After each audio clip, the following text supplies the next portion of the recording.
My name is Paige, and I'm going to be doing my report on Paul Farmer's Infections and Inequalities, the Modern Plagues. Paul Farmer was born in 1959. He graduated summa cum laude with a BA in medical anthropology from Duke University and proceeded to get a PhD in medical anthropology from Harvard University. He was brought to light by Tracy Kidder's Pulitzer Prize-winning book, Mountains Beyond Mountains, as the man who would cure the world. Farmer's book mainly consists of his experiences in Haiti concerning chronic disease, specifically TB and HIV/AIDS. There are two main aspects to Farmer's approach: his position as an activist and his background in medical anthropology.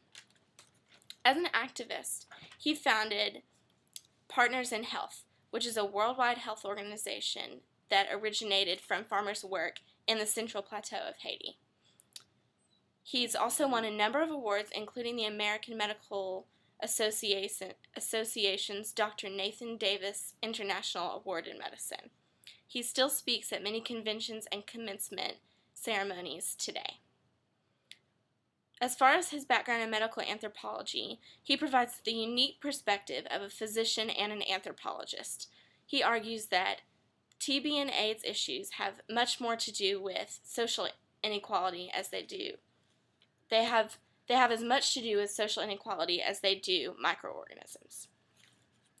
Farmer begins by speaking out against the concept of cost-effectiveness, questioning why we can't develop high-tech and low-tech medical practices in developing countries, why we can't implement curative and preventative care at the same time.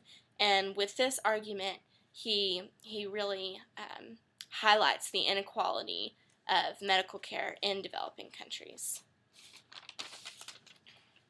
One chapter of his book that I found really interesting and moving was when Farmer used 3 case studies to really kind of expose what were some myths and rumors about women with AIDS. So 3 women. The first was Darlene, and she was from Harlem, New York, and she, her story was just one of, a woman growing up in severe poverty who found herself in several situations of domestic violence and turned to drugs, and as a result, her and her family all suffered, from AIDS, and was just a really moving story. The next was of a Haitian woman, just also surrounded by just poverty and illness in Haiti. And including TB and AIDS and just the effects of that on her and her family.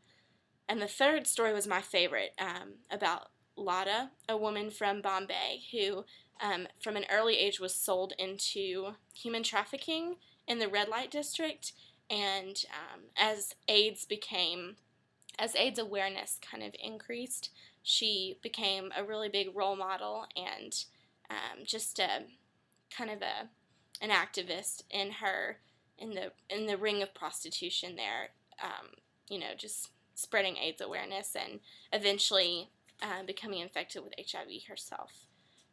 In another chapter, he exposes the accusation of Haiti's voodoo practices being responsible for AIDS.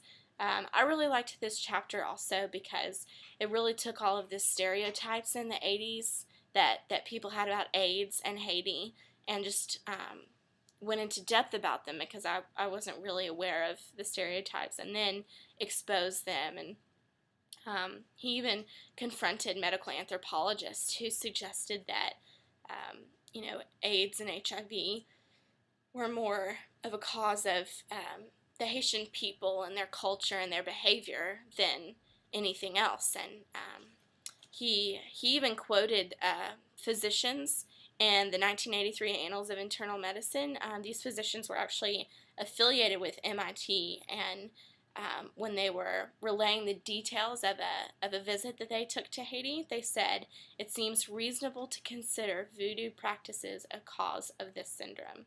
And that was just really, that was very enlightening as far as what the stereotype was and how he just exposed it. I really enjoyed that chapter as well. Farmer argues that anthropological analysis without proper consideration of socioeconomic barriers is an ineffective and incorrect way to find the causation of disease. He also states that ignoring these factors, such as inequality and poverty, and focusing solely on culture and individual behavior can really poorly influence policy and thus harm more people in the future. He also believes that epidemiologists' use of the unit nation state hides the disproportionate damage that infectious diseases inflict upon the poor communities in large jurisdictions, such as the early 90s breakout of TB in Harlem, where the U.S. was typically viewed as a country that did not have TB problems, and the ratio of people in Harlem that were infected was just, very, very enlightening. So he thinks that the use of the nation state is just ineffective and an incorrect way to conduct anthropological research. There are some quotes that I have up here that I think are really, really good, and I'll read the first one.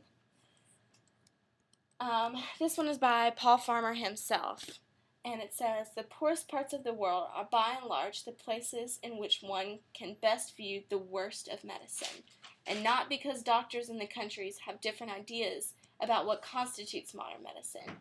It's the system and its limitations that are to blame."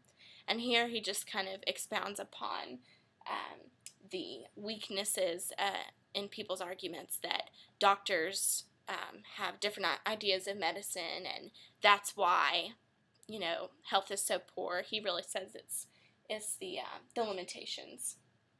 And I really liked this quote too by Lee Richmond. It says, "We know most things about it, but TB still kills more people than any other pathogen, far more than alcoholism, AIDS, malaria, tropical diseases, and Ebola combined, and no one seems to care. Where is the shame? Where is the outrage?" I thought that quote was really moving too. So, all in all, I had mixed feelings about Farmer's book. I really appreciated his passion for the Haitian people, and a few of his arguments I definitely agreed with. When he stresses that inequality is such a huge factor in TB and AIDS, HIV in Haiti. I definitely agree with that, and I just thought it was very motivating. There were a couple of things about his arguments that I didn't necessarily disagree with, but I just wasn't sure how to react to them. Sometimes it almost felt like he was almost kind of bashing preventative care and health education, which I'm very passionate about. So sometimes reading that was a little alarming because I've always supported the idea of preventative care, but I've also never considered the perspective of the equality of providing preventative and curative care. I wish he would have talked about the financial implications of providing high-tech curative care in developing countries, because those are huge, and that's a huge reason why those are not provided today. So I wish he would have gone into that a little bit more. But all in all, I really enjoyed reading his book, and I would definitely suggest his book to any other co-scholar who was interested in medical anthropology. So that's all.